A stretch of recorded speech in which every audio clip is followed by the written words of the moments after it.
Last week, a 20-something came to meet me at the office. She was working with a public relations firm. And as she was leaving, she said, "Can you do me a B-roll?" And I said, "Okay, do you want a kati or a shawarma?" When an online video came to be known as something you'd associate with lunch, I do not know. But this moment really made me think how quickly generations change. And to give you a sense of that change, here are the top 5 things that Gen Z, or those between 20 to 27 years of age, expect from a workplace today. Flexible work, less money, but more support for mental health, no dress code, menstrual leaves, and effective harassment policies. This is from an RPG group survey of 4,000 Gen Zers in 13 cities done last year.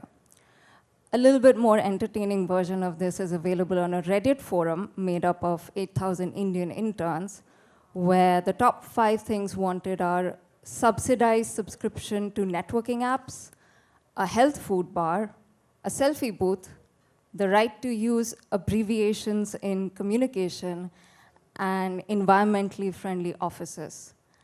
And the reason I'm sharing this with you today is that the young have a certain set of expectations from a work and from a workplace. And they do want a job in this very tough job market, but very often when they get the job, they feel they're not cut out for it. And those who feel they are cut out for it can't make sense of the job market. Unemployment is one of the biggest concerns for Gen Z professionals in India, more than that of the global average, according to the Deloitte India Gen Z survey, which was done this year. So you need skills to get a job, but you also need skills to learn from and really enjoy that role you work so hard to get. And hopefully today we're going to discover what these skills are. So I'm going to start with Professor Kaur. SRCC has always had a great placement record, and this year you had higher offers than the last. Could you tell us the kind of feedback that companies are giving you on what they're looking for in new hires, and how do you inculcate those skills in a college setting? I think it's thank you so much. Very relevant and pertinent question. Often we have been taken forward as an institution to provide employability, but of late even entrepreneurial activities are being given a great push. But your question largely pertains to people who are looking for a job. It's very important first to understand the requirements of the industry and also the aspirations of our students, and then try to match them. Over the years, what we've seen is that students were always smart, but the rate at which they are becoming smarter has gone up, and largely because of the information that has been thrown open to them. But because of this, we have also noticed that they practically know what they want to do in terms of the professional career, but not necessarily whether their heart is what is aligned with the job. So we ask them, okay, if you want to do an MBA, is it because you're taking an HR role, but you might be cut out for a marketing role? And then for this, we have career counseling. We have psychological counseling as well, because students I've seen over the time, in the spirit of their aspirations going up and their expectations from the job going up, have somewhere fallen short in terms of the time gap that they want to give to reach that particular ultimate objective, and also sometimes prioritizing your own self over the society. So having a holistic development, a balanced development is what is required. For this, our stakeholders foremost would be the industry, our students, our parents, our peer groups, our alumni, the industry talks that we have, and also the kind of case studies which are taking place within the classrooms through experiential learning, which is teaching the students of what actually is meant to be good for the nation and not necessarily only the self.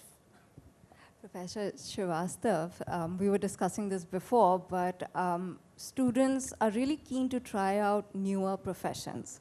So they might not necessarily want the comfort of a 9-to-5 job with PF and health insurance. They'd like to go out and meet tribals or work with environment. So how do colleges change their curriculums or courses to meet this shift in career choices? Thank you, Sonali, for the question. Very rightly said, we are seeing change in trends in the last 4 or 5 years, especially after COVID. We are ourselves witnessing the change in their career-mindedness. It is getting very enhanced, and they are very keen to do things which are more for their own selves rather than working for others. And the time that they want to spend should be the time for their own selves. And that's how the startup culture is very strong amongst the students. Also because they feel more comfortable with their peer, their associates in the colleges or in their nearby colleges. And that's how they form a cohort, and they are thinking already, and especially with technology in their hand and such a lot of information. So that, of course, is one thing. And to enable this kind of a thought process and to support them with this, we have to devise methods.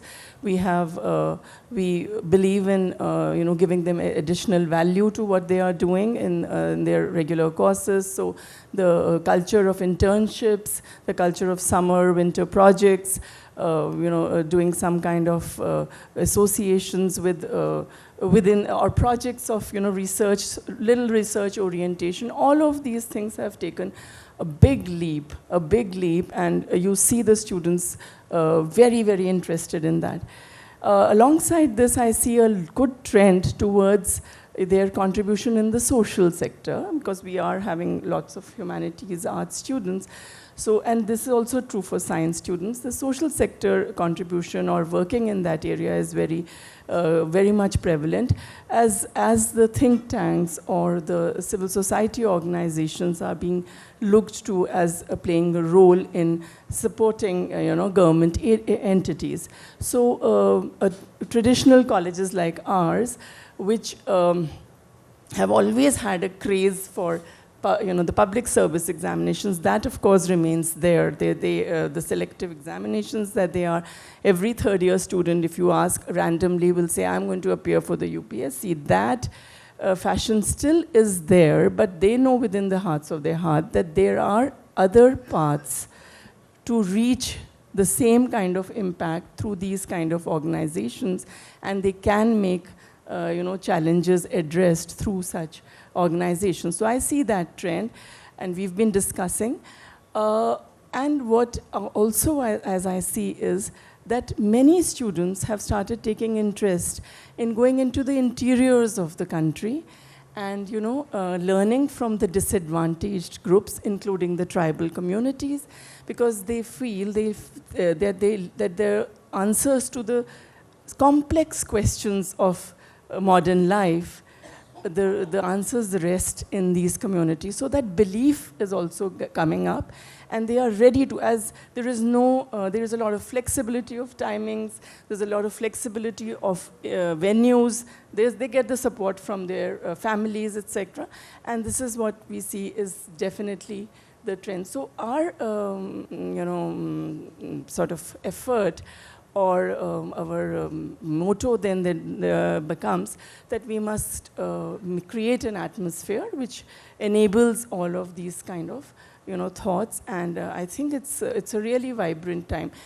Needless to say that things which are the contemporary topics and are very, very much chased are the technologies, the green technology or the AI and ML and all. We definitely give them trainings for that also. In our own small and big ways, and the industry need is to have skilled people. So they want people to be ready, they want people to be already trained, and then only they get into it. So there is a lot of effort which is going on in building relationships and linkages with the larger employers, so that the industries are taken care of. So it's a mix of lots of things that are happening. Professor Kaur briefly touched upon entrepreneurship, and that's a very trendy thing today. Everyone wants to be their own boss, but it's also a difficult thing. So, Professor Verma, if you could tell us, what are the sort of skills and guidance that a course in entrepreneurship should provide? Thank you very much. In fact, to boast a little about my own college, we were the first undergraduate non-engineering college to get a grant from the government to start an incubation center. So we started an incubation center, and that was the vision of the Delhi government, to have incubation centers start in the educational institution. Under Section 8 company, we opened this. And we've already funded almost close to 56 lakhs for about 7-8 startups. And some of these startups are in the social sector as well, environment as well. You know, one of them is a libas one, which what they do is the leftovers of the textiles before, it's prepared, and after it is prepared, they recycle those and sell some products. And of course, they engage differently abled people also, and the women also. Then they also have many startups like this are there. So what do we do? One, thanks to the NEP that's been implemented, we have generic electives being offered to the students on entrepreneurship. So the students are encouraged to take it. And to be very honest, I know the choices need to be given to the students, but we offer them on the platter as part of the education. Second part of it is that, we offer them the internship. Now, our college is known for placements, but because of the incubation center, which is now part of our institution as well, the students now see another opportunity, which is what we are encouraging them through the curriculum, and also, giving them hands-on experience, that they work more towards becoming a part of job creators lineage, rather than, always seeking a job. Of course, we are known for best placements. For that, we train them differently. But as far as this is concerned, this is what we do. We encourage our alumni to come forward. And in fact, we call it as a CARE. So it is College of Business Studies Alumni Recruitment Excellence. This is the acronym for this activity, where we bring in the alumni. We have an interactive sessions with the students, and they either go for the placements or they go for some kind of startup ideas. So these are few of the things that we keep working with the students all through. Of course, as far as education is concerned, becomes part of the curriculum, part of the training. Then another good thing that we do is our students participate in international business case competitions, where they are competing with postgraduate institutions. It's the IIM, HEC Paris, Harvard Business Case Study Competition. Lately, we just had an HSBC Business Case Competition, where our college was the one which represented India, and we got a podium position. So, these providing a platform for the students to participate in these kind of a competition helps them. So these are few of the things that we keep doing for them.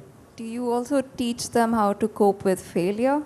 Because that's a big part of startup life. Yes. When I said 56 lakhs was given, 7 or 8 of them, 5 of them actually failed. Failed for reasons which were very different for each of them. But then it is the resilience. It is, bouncing back is what is actually, inculcated in them. So we always tell them failures are, an opportunity to learn something. Yeah. So that is obviously a case. Yeah. Professor Jojo, TIS has a very strong focus on social work. And I know you have a master's in social work for mental health, which I love. How do you prepare your students for field work and to deal with diversity, often people who are very marginalized or very misunderstood? How do you prepare them? Yeah, thank you.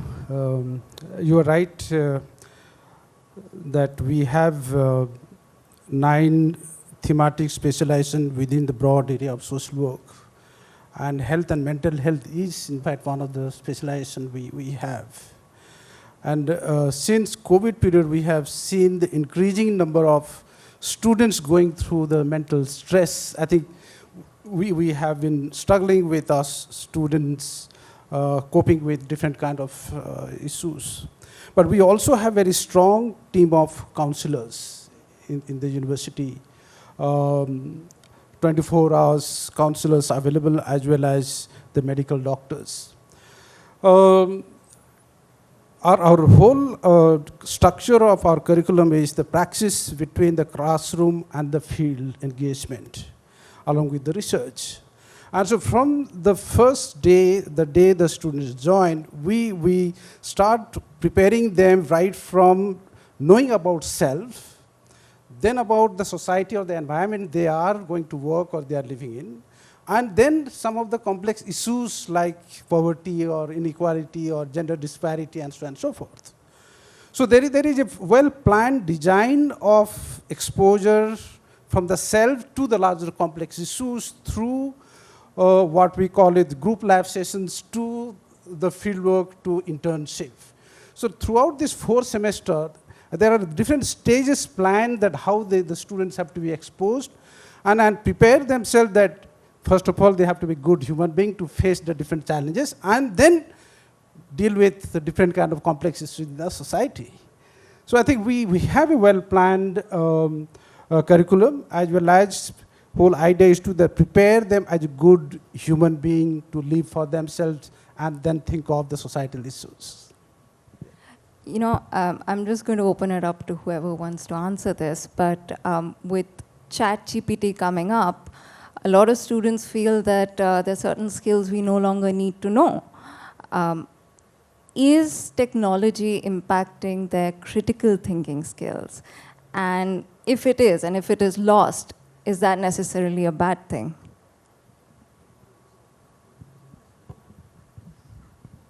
All right, I'll take the first opportunity to speak up.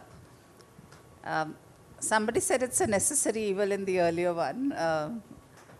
Absolutely so. You cannot do without ChatGPT because not keeping a pace with what is happening in the technology front, one is going to be left behind.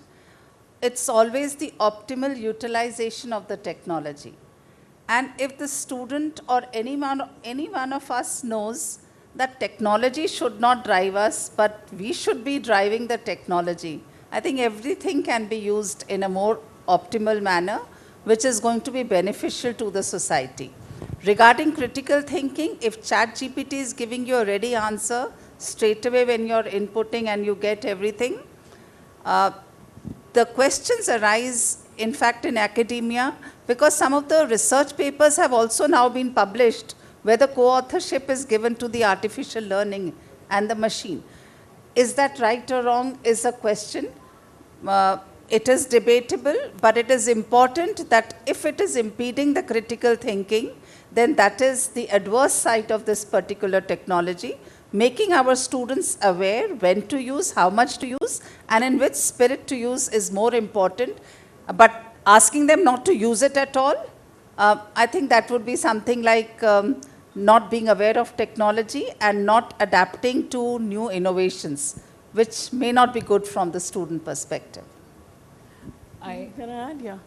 Yeah, carry on. I feel, yeah, of course, ChatGPT and other such technology-driven things are here, and they cannot be ignored, and they, to that extent, you have to learn how to, be with it. But at the same time, as educators, as being in the classrooms, we have to be smarter. The teachers need to be, giving them that extra. And the work for the teachers has increased, should increase, to make themselves much, much more relevant. And that is from one person to another person. And the students inside the classroom should feel that, no, this is more from the classroom that they get rather than they're getting from the ChatGPTs or any other such information. And here then comes the role of hands-on skills, practicals, projects of such nature where it becomes necessary to have your own thinking. I think the mixture of these will make a lot of difference. Professor Verma? Yeah, I just wanted to add to what Professor Srivastava just mentioned. You know, it's the teachers who have to be trained how to handle this situation, because doing away with ChatGPT, or for that matter, any kind of a technology, is not the answer. As rightfully said, it's a necessary, I won't call it evil, but it's helping us out. So, you know what, it's openly discussed in our, academic meetings, where we say it's the teachers who have to bring it out. Okay, I'm going to give you an assignment. This is from ChatGPT, the answer. Okay, now you built upon it, is what the challenge really comes for the teachers. So we need to accept it, embrace it, and how to make use of it, as rightfully said, optimal utilization. So we need to be one step ahead, and it has to be openly discussed in the academic meetings, where we encourage the teachers, please make use of it, okay? And how further to build upon is what the challenge lies with the academia. Yeah. You know, most companies will invest in training new hires. You know, I have a friend who's in London right now. She's attending workshops and showing me all the pudding she's eating. But in order to be trained, she has to be trainable. So could each of you very quickly list 1 or 2 skills which you think are essential for any graduate to have, regardless of what career they go down? Okay, very shortly. I think knowledge sets you cannot do away with, skill sets, mindsets, personality, adaptability, and always thinking about inclusive and sustainable development. So becoming what we say is a socially responsible global citizen. I think, to add to these virtues, one should, learn to have how to work. Of course, communication skills should be good. There should be computer literacy for most of the students of today. To that extent, teamwork, they should learn how to be working in a team. And then, as in the past, panel discussions, there was individual and teamwork, individual for exams and teamwork for being with the team, and leadership, then that's how it comes up. But being literate in, especially in the media angle, media literacy, financial literacy, these are a few things which have become a must now to be called skilled and to be working further, in that. Professor Jojo? Yeah, I think the conventionally we see in our curriculum that it should have the component of knowledge, skill, and attitudinal aspect. I think in the today's context, I think knowledge skills we are very particular and we have been doing well.